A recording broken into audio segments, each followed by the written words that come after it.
மகாபிரிவாச்சரணம். ஸ்ரீ லலிதா ரகசிய சகஸ்ரநாமத்தில் வாக்தேவதைகள் அம்பிகையின் நாமங்களாக சொல்லிக்கொண்டு நமக்கு தத்துவார்த்தமாக அந்த பொருளை சொல்லி அந்த குணத்தையும் நமக்கு தருபவளாக அவள் இருக்கிறாள், அந்த தன்மையை நமக்கு கொடுப்பவளாக இருக்கிறாள் என்று சொல்லி அனைத்தும் ஒரே ரூபம்தான் என்று சொல்லக்கூடிய அந்த அத்வைத பாவத்துக்குள் நமக்கு கொண்டு வந்து கொண்டே இருக்கிறார்கள்.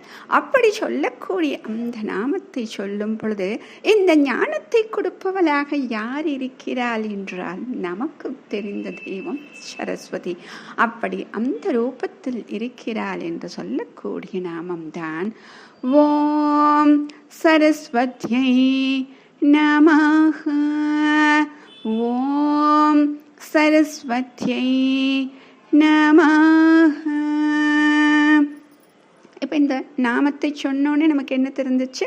சரஸ்வதியாகவே இருப்பவள், சாக்ஷா சரஸ்வதியாக இருப்பவளும் அம்பாள் தான். இன்னும் இதுக்கு முன்னாடி நம்ம நிறைய நாமங்கள் பார்த்தோம். என்ன பார்த்தோம்? மாத்ருகாவல் ரூபிணி, அக்ஷரங்களாக இருக்கிறாள் அப்படின்னு. அடுத்தது சொல்லாகவும் பொருளாகவும் இருக்கிறாள், ஞானமாகவும் ஞானத்தை கொடுப்பவளாகவும், ஞானதா ஞான விக்கிரகம் அப்படிலாம் பார்த்தோம் இல்லையா?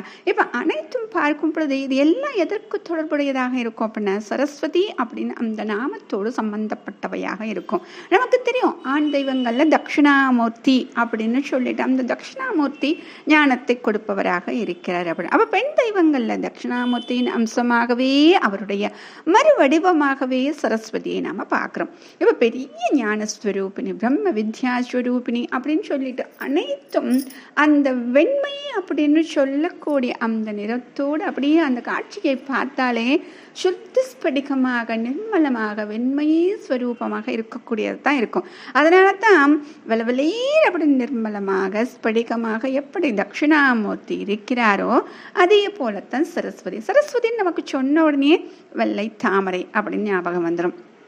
அடுத்து அவள் அணிந்திருக்கக்கூடிய வஸ்திரம் வெள்ளை நிறம். ஆக அனைத்தும் வெண்மை. எதற்காக இந்த வெண்மை அப்படின்னா சுத்த ஞானம். அந்த சுத்த ஞானம் எப்படி இருக்கும் அப்படின்னா சுத்த ஸ்படிகமாக இருக்கும் அப்படின்னு சொல்றது. இதே தான் இப்போ பகவத்கீதையில் நம்ம பார்த்தோம் இல்லையா?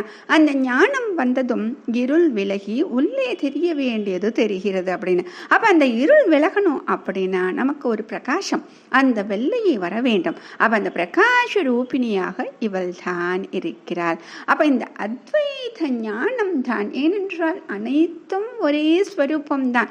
ஒவ்வொரு நாம ரூபங்கள் வேறாக நமக்கு இருக்கிறது. ஒவ்வொரு வடிவங்களையும் நமக்கு ஒவ்வொன்றாக சொல்லிக் கொண்டே வருகிறார்கள். இந்த அத்வைத ஞானம் தான் லலிதா சகஸ்ரநாமம் முழுவதும் பரவி இருக்கிறது. நம்ம பார்த்தோம் இல்லையா? சச்சாமர ரமாவாணி சவ்ய தட்சிண சேவிதா சரஸ்வதியும் லக்ஷ்மியும் இவளுக்கு சாமரம் வீசிக்கொண்டு இருக்கிறார்கள். அடுத்தது கடாட்சி கிங்கரீபூத கமலா கோட்டி சேவிதா. கெங்கரியாக இருந்து இவள் என்ன பண்றா? அந்த பக்தர்களுக்கு அந்த பொன்னையும் பொருளையும் சதா சர்வகாலமும் எல்லா செல்வங்களையும் கொடுக்கக்கூடிய சேவகம் செய்பவளாக இருக்கிறாள். அப்ப இவள் தலைவியாகவும் இருக்கிறாள், சேவகம் செய்பவளாகவும் இருக்கிறாள். அப்ப இதுதான் அந்த பரபிரம்மத்தின் வெளிப்பாடு. அதாவது வெவ்வேறு வடிவம். இதுதான் இங்கே அத்வைத்தம் அப்படின்னு சொல்லக்கூடிய அற்புதமான ஒரு பாவம். ஏன் அப்படின்னா இந்த அத்வைத்தம் அப்படிங்கிற ஒரு விஷயம் நமக்கு புரிஞ்சிருச்சு அப்படின்னா அவ்வளவுதான். இதுதான் இந்த லலிதா சகஸ்ரநாமம் அப்படின்னு நமக்கு அனைத்தும் புரிஞ்சிடும். நமக்கு சொல்லப்பட்டவை அனைத்தும் எந்த நூலாக இருந்தாலும், எந்த கடவுளாக இருந்தாலும், எந்த நாம ரூபமாக இருந்தாலும் அனைத்தும் ஒன்றுதான் அப்படின்னு நமக்கு புரிஞ்சிடும். இதைத்தான் ஆதி ஆச்சாரியால் ஒவ்வொரு தெய்வத்துக்கும் அவர் கிரந்தம் எழுதிக்கிட்டே வருவாரு. அப்படி எழுதும் பொழுது அந்தந்த தெய்வங்களை அவர் பாடும் பொழுது எப்படியெல்லாம் பாடுவார் என்றால், உன்னை விட உயர்ந்த தெய்வத்தை நான் பார்த்ததே கிடையாது அப்படின்னு பாடுவார். அப்ப இது எப்படி சாத்தியமாகும்? இது சத்தியமா அப்படின்னு நமக்கு தோணும் இல்லையா? ஆனால் இது முழுவதும் சத்தியம், முழுவதும் உண்மை. ஏன் அப்படின்னா அவர் ஒவ்வொரு தெய்வத்தை பாடினாலும் அப்பொழுது அவருடைய மனதில் எந்த எண்ணம் இருக்கும் அப்படின்னா அனைத்தும் ஒரே பரபிரம்மம் தான் அப்படிங்கிற அந்த எண்ணம் மட்டும்தான் அவர் மனசுல இருந்துகிட்டே இருக்கும். அப்ப அந்த எண்ணத்தோடு பார்க்கும் பொழுது அவருக்கு என்ன தோன்றும்? உன்னை விட உயர்ந்த தெய்வம் ஒன்று கிடையாதே தாயே அப்படின்னு சொல்லிட்டு, பெருமாளாக இருந்தாலும் சரி, சிவனாக இருந்தாலும் சரி, துர்க்கையாக இருந்தாலும் சரி, லக்ஷ்மி, சரஸ்வதி, இப்படி எத்தனை ரூபங்களாக இருந்தாலும் அத்தனை வடிவங்களிலும் பிரத்யட்சமாக யாரை பார்க்கிறார்? அந்த பரபிரம்மத்தை பார்க்கிறார். அப்ப அந்த ஸ்வரூபத்தை தான் நமக்கு சிவனாக பார், அம்பாலாக பார், துர்க்கையாக பார் அப்படின்னு வெவ்வேறு வடிவங்களை சொல்லி நம்ம மனதை அதுல லயிக்க வைக்கிறாங்க. ஏன் அப்படின்னா பக்திங்கிற ஒரு விஷயம் நமக்கு உள்ள பண்ணணும் அப்படின்னா அதை பற்றுவதற்கு நமக்கு ஏதாவது ஒன்று தேவை. அலைபாய்ந்திருக்கக்கூடிய அந்த மனதை அடக்குவதற்கு, கட்டுப்படுத்துவதற்கு நமக்கு முன்பு அழகான ஒரு ஸ்வரூபம், அது நம்மை மயக்கக்கூடியதாக இருக்கக்கூடிய ஒரு ஸ்வரூபம், அதை விட்டு நம் கண்கள் அகலாமல் இருக்கக்கூடிய ஒரு ஸ்வரூபம் நமக்கு கண்டிப்பாக தேவை. அதற்காக இத்தனை ரூபங்களை நமக்கு கொடுத்தார்கள். அப்ப இந்த பரபிரம்மஸ்வரூபம் தான் இவ்வளவு பெரிய வடிவமாக இருக்கக்கூடிய அந்த ஸ்வரூபம் தான் பல ரூபங்களாக நமக்கு பிரிந்து நமக்கு புரிந்தாற் போல அந்த பக்தியை செய்த பிறகு இறுதியில் இது அனைத்தும் ஒரே ஸ்வரூபம்தான் என்று தெரிய வைக்கிறார்கள்.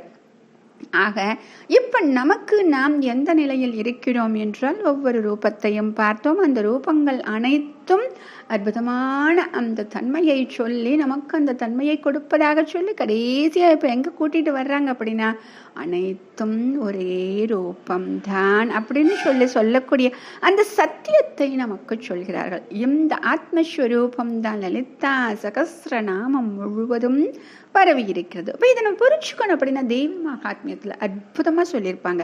இதை 3ஆ பிரிப்பாங்களாம். எப்படின்னா பிரதம சரித்திரம், மத்தியம சரித்திரம், உத்தம சரித்திரம் அப்படின்னு பிரிப்பாங்களா. அப்போ ஒவ்வொன்றுக்கும் ஒரு தேவதைகளை சொல்லுவாங்களாம். துர்கா, லக்ஷ்மி, சரஸ்வதி அப்படின்னு. இப்ப இந்த 3யும் தனித்தனியாக சொல்லிவிட்டு இந்த 3ம் சேர்ந்து சமஷ்டியாக இருப்பவளை சண்டிகா அப்படின்னு சொல்லுவாங்க. ஆக இப்படி இருக்கக்கூடிய ஒவ்வொரு தனித்தனி அம்சங்களாக இருப்பவளும் இவள் ஒருத்திதான் அப்படின்னு சொல்லிட்டு அதில் முடிப்பாங்களாம். ஆக இப்படித்தான் இந்த பக்தி கிரந்தங்கள் அனைத்தும் நமக்கு சொல்லப்பட்டுள்ளன. அந்த பக்தி கிரந்தங்கள் என்ன மொழியாக இருந்தாலும் சரி, என்ன வார்த்தையாக இருந்தாலும் சரி, அதில் என்ன பதங்கள் சொல்லப்பட்டிருந்தாலும் சரி, என்ன வடிவத்தை சொன்னாலும் சரி, எந்த சமயத்தை சொன்னாலும் அனைத்தும் ஒன்றே ஒன்றுதான். ஏன்னா இப்ப சைவம், வைணவம் அப்படின்னு சொல்லிட்டு நிறைய வச்சிருக்கோம் இல்லையா. அப்படி வரும் பொழுது அனைத்தும் ஒரே பரபிரம்மம் தான் அப்படி நமக்கு கடைசியில் புரிய வைக்கிறாங்க. ஆக இது அனைத்தும் பிரித்து நமக்கு எதற்கு கொடுத்திருக்காங்க? நம்ம மனசை லயிக்க வச்சு அந்த நாம ரூபங்களில் அப்படியே நம்மை பற்றி கொள்ள செய்து பிறகு அதற்கப்புறமா என்ன சொல்றாங்க? இந்த நாம ரூபங்கள் தான் வேறு, அனைத்தும் ஒரே ஆத்மஸ்வரூபம் பிரம்மம். அப்படிப்பட்ட பிரம்மம் அப்படிங்கிற எண்ணத்தோட அனைத்து தெய்வங்களையும் சக்கர தெய்வங்களையும் பார்க்க கற்றுக்கொள் அப்படின்னு சொல்றாங்க. ஆக இது ஒரு பெரிய ஞானம் இல்லையா? அனைத்தும் பரபிரம்மம் அப்படின்னு. அப்ப இந்த ஞானத்தை கொடுப்பவள் யாராக இருந்து கொடுக்கிறாள் என்றால் இந்த சரஸ்வதியாக இருந்து நமக்கு கொடுக்கட்டும் அப்படின்னு சொல்வதுதான் இந்த நாம். மகாபெரியவா சரணம்.